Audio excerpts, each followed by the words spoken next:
Hey guys, Dirt here, and today we're going to take a look at something a little different. For the first time, I bought a Kotobukiya ARTFX Plus statue, and we're going to take a look at that here today. Let's hop into the photo tent here. You can see this is the new 52 version of Supergirl from Kotobukiya. This is a 1/10 scale pre-painted figure, as it says on the package. And one of the main reasons why I really like Supergirl in the new 52 was because of the artwork in some of those first issues. In the artwork they show here, it's, I know I'm going to butcher this name, but it's Zor-El, I believe. He now has signed an exclusive contract with Marvel and is working on Wolverine and the X-Men. But I just really loved his artwork, and it's one reason why I got into the series. So you can see it here printed. It looks really nice. It's got that kind of zip tone to it with the dots like comic book artwork. You've got that Supergirl logo, and then you've got that funky, it's like almost like it's shattered and then rearranged, so certain parts are overlapping and certain parts are broken apart. Just kind of something different, makes it look cool. And the Supergirl symbol, the new stylized version of the new 52. A bunch of stuff in Japanese on the bottom. My light's blinking again. Stupid light, stop blinking. Alright, we have a bunch of stuff in Japanese at the bottom. Let's see, I can read the caution for ages over 14 years. We got a no baby, we got a comic shop locator, UPC. We got an address in California. That's about all I can read on there. And then the Supergirl thing at the top. Now, one thing I want to say is that this packaging is quite different from anything else on the market. Really helps it to stand out. It looks fantastic. If you were just going to display it like this, it is wrapped in, plastic on the inside to help keep it safe. But, really, I think it looks really good that way. I mean, despite the plastic being there, I kind of wish that plastic wasn't there more than, whatever, if you were going to just display it this way. But even if you just left it in the package and displayed this way, I think it looks pretty good. But regardless, let's go ahead and open this sucker up. And they've got a tab here. We can just kind of pull the tab, pop open the top. And we've got one of these, what I call a plastic coffin, where you've got two pieces of plastic here, keeping the figure stuck inside. There's the base at the bottom, and it feels like it must be taped. There's some tape on here holding the two sides together. Pull those apart. Alright, take out our plastic coffin. We've got a base. Now the base is just a big piece of plastic. It's got a copyright DC Comics on that side, but otherwise there's nothing to it. So you would think, oh wow, that's kind of a useless figure stand, must be, right? Except if you notice here on the bottom of her foot, there is a magnet. So I'm betting if we take her out and we set her on there, sure enough, magnetized. So she stands without any holes, without any pegs.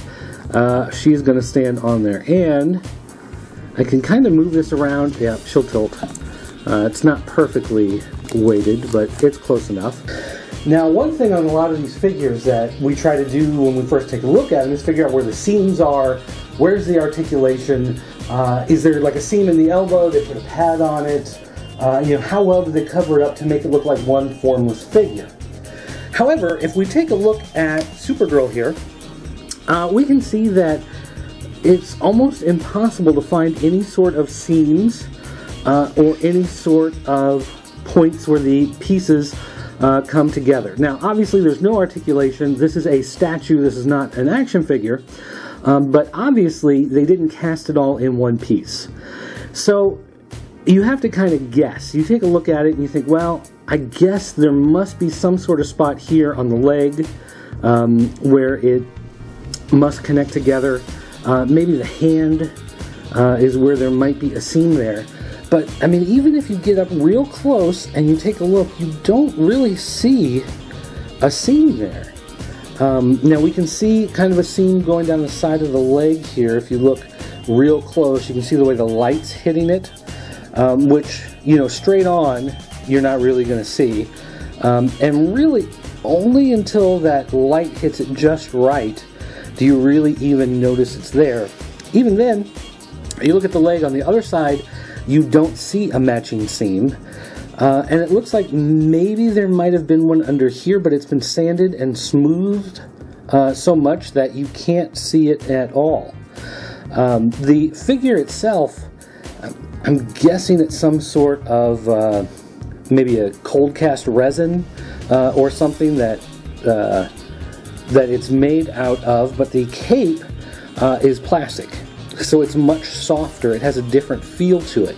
Considering how the figure looks with this kind of metallic paint on it, having the cape made out of a different material and have it be plastic does make it look different. It does make it stand out. If you had a character, you know, wearing an actual cape, it would of course be made of a different material as the body.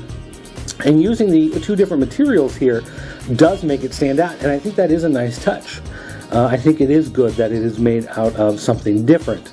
It would probably also be very brittle if it was made out of this same material. Let's take a look at some details like the face here. If you take a look at the face, you can see it's very well sculpted. A lot of times when you have some of these figures that are based off artwork and drawings, you can look at some of the stuff like faces and they look a little funky. They try too hard for it to look like the actual artwork, so it loses something of its own personality, I guess you could say. It doesn't have the ability to have its own look. It has to look too much like the artwork and ends up looking funky. A lot of the Ed McGuinness figures and the Jim Lee type figures, when they make those, tend to do that. Whereas this, you know, she has that Supergirl haircut, but they aren't necessarily trying to make it look like the artwork from the comic. It just looks like the character.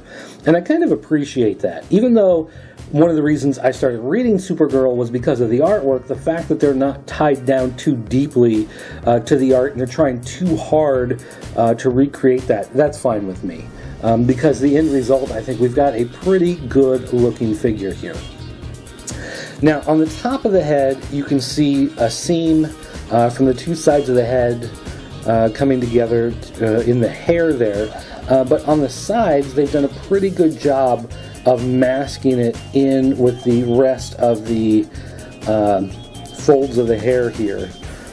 So, you know, overall, even though you can see that one by looking at it that way, from almost any other angle, it's not really that noticeable.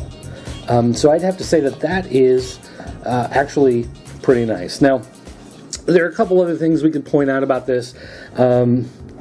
Is the suit appropriate for a super character? You know, I don't know. You can have that discussion if you want to with somebody else. I'm not real worried about that right now. The metallic paint, I mean, looks nice. It's supposed to be a type of Kryptonian armor. It's kind of based on these this graduation outfit that she had.